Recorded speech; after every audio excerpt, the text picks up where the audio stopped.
Romans 13. When I was going through this the sixth or seventh time reading through Romans, this chapter always stuck out to me every time I went through it. Everyone must submit himself to the governing authorities, that there is no authority except that which God has established. The authorities that exist have been established by God. Consequently, he who rebels against the authority is rebelling against what God has instituted. And those who do so will bring judgment on themselves. For rulers hold no terror for those who do right, but for those who do wrong. Do you want to be free from fear of the one in authority? Then do what is right, and he will commend you. For he is God's servant to do you good. For if you do wrong, be afraid, for he does not bear the sword for nothing. He is God's servant, an agent of the wrath to bring punishment on the wrongdoer. Therefore, it is necessary to submit to authorities not only because of possible punishment, but also because of conscience. This is why you pay taxes, for the authorities are God's servants who give their full time to governing. Give everyone that you owe him.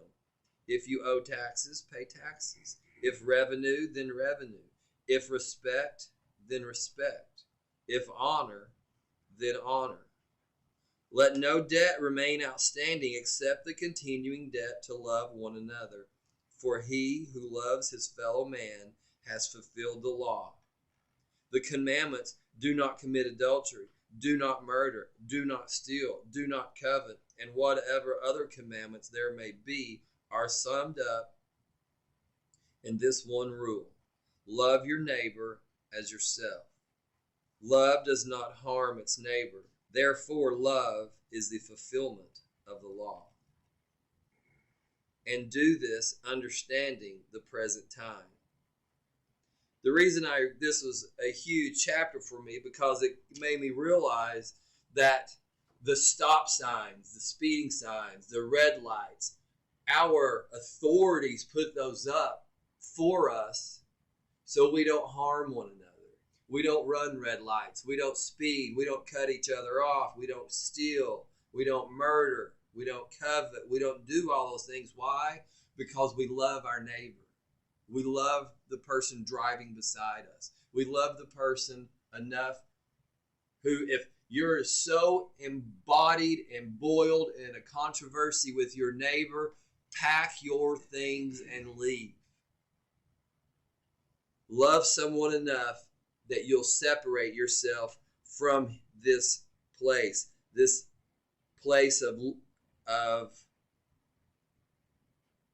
burdensome, a heavy conscience, because that's what we're talking about here. When you're driving down the road, and again, if you're speeding, you're going 15, 20 miles over the speed limit, and you're heading down the interstate, heading to Florida, whatever, you're constantly looking for state troopers. You're constantly looking for the law. That's a burden. That's a conscience on you.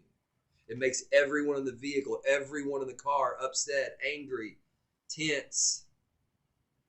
He's saying, live with one another. Live within these binds. Live within these laws. Live within these rules. And there is no fear. There is nothing to come over you. There's no cops. There's no law. There's no cops. There's no law. There's no SWAT team. There's nothing in your neighborhood if you're not breaking the law. If they are there, then we know the cops and the law are up to no good. But if we are behaving, if we're doing what we're to be doing, loving, sharing, caring, giving to one another, these rulers have nothing to rule over us about. You want to defund the police? So do I. It would save me in my investments that comes out of my check every week. But how do you defund the police? Stop breaking the law. You don't keep things you need. We know we have 8-track stereos, cassettes, CD players, VHS, VCRs. We threw all those away because we don't need them. Some places you may still need them. So that's how you defund the police. Change yourself in your community, in your neighborhood. The authority is not against you. If they are against us in this country, in this world, we'll vote them out. They're not to be a burden on us. Your conscience is to live clean and free daily. That's what these books of the Bible are about, is your daily life living free, without sin. Not living lawlessness, because that is what sin is. So that's Romans 13. Living within authority, in harmony and love with your neighbor, with the person you're driving with the person you're riding with. The authority's there for us. They're supposed to be there for us. That's not what we have currently in our current situation. These people are putting burdens on us. They're putting obstacles in our place. They are to be feared.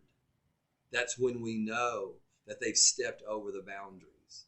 The old Hebrew Israelites knew, the old prophets knew that their leaders have stepped over their boundaries, and they were calling them out for it. What was their reward? Stoned to death, killed. All the prophets were killed. The apostles, the same thing. You people are putting a burden on us that's not here. Our book, our Bible, the one we read, the one you're supposed to be teaching us, is telling us it's you. You're doing this, and you're blaming us. What did the apostles get for their reward? Death. Yeshua came and said, there's a better way. I've got a clear path to Yahweh. Follow me. People were following him in crowds and droves. He was feeding thousands. He had hundreds of thousands following him all over the Mediterranean area over there. And what did he get for his reward? Death, a coup, murder.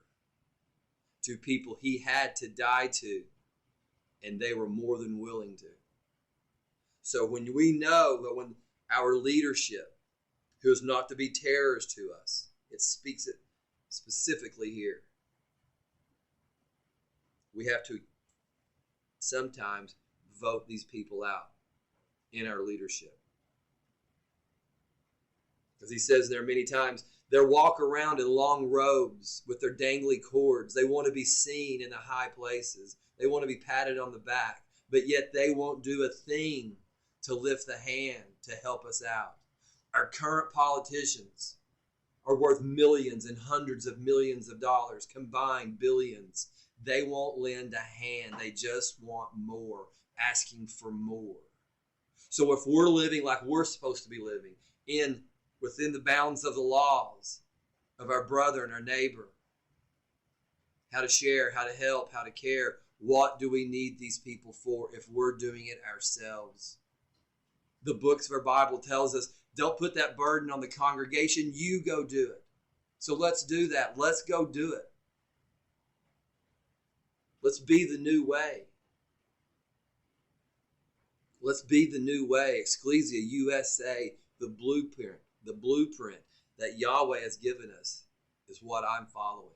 Join me. And that is Romans 13.